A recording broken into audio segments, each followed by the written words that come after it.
I want to clear up some part number confusion on front rear axles, front rear differentials, or just the cover. The marked numbers on these housings are really hard to see on the tractor. They're hard to understand if there's multiples. I'll give you that example in a second. So what we're going to do here is just give you the visuals of how to identify it. So in your typical salvage call, when you call up look for this part, someone's going to ask you for a mark number. Now it's on your tractor, or maybe it's in the shop floor, but there's still a lot of nastiness on it. They're hard to see. One, you don't know where the number is. Even if we give you the direction, you know, you got to scrape around and find it. It's never going to be as clean as this is right here. So the first thing you're going to do is say, okay, I've got a R119303 because my mark number is marked. It's marked by the bottom number. So when the guy goes and looks at his number, he says, oh, mine's a 302 because mine's marked 302. So automatically you just lost the ability to find your part. So my preference is to give you the tools to identify it without the number. We're going to start here. These 4 holes are used if your tractor had an external park brake, not service brake, but a park brake, which means it can only be used on the 9000 series or the early 9020s below serial number 11,407, I think is the number. After that, all tractors got an internal park brake in the transmission, so it wasn't used. So first touch point here, and it's important to know whether they're used, not if it has them, because on this one I can see that they weren't used, which means that opens up your chances of getting your part. Second is this top right port.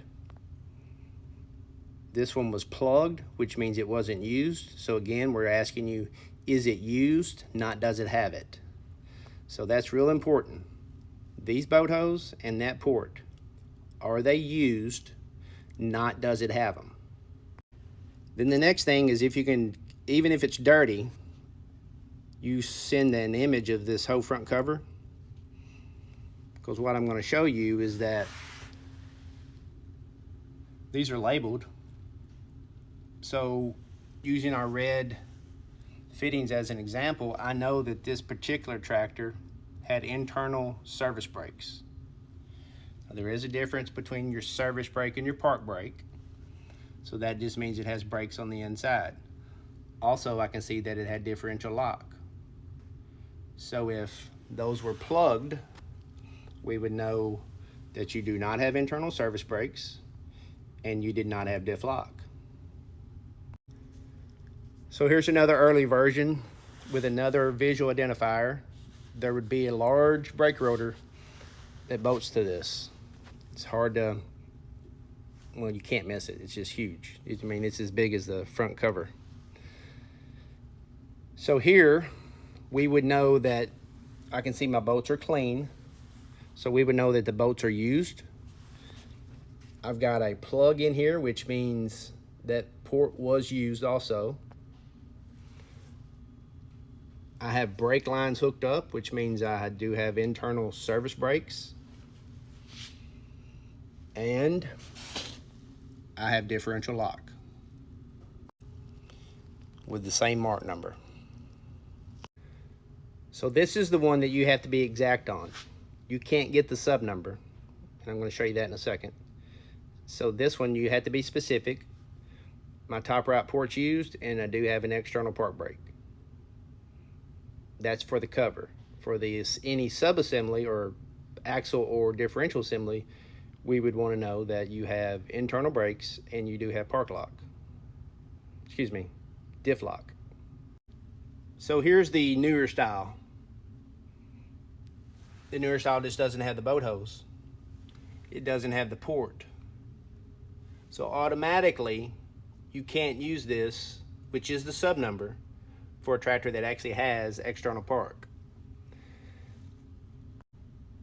I can see that it has internal service brakes and it has diff lock.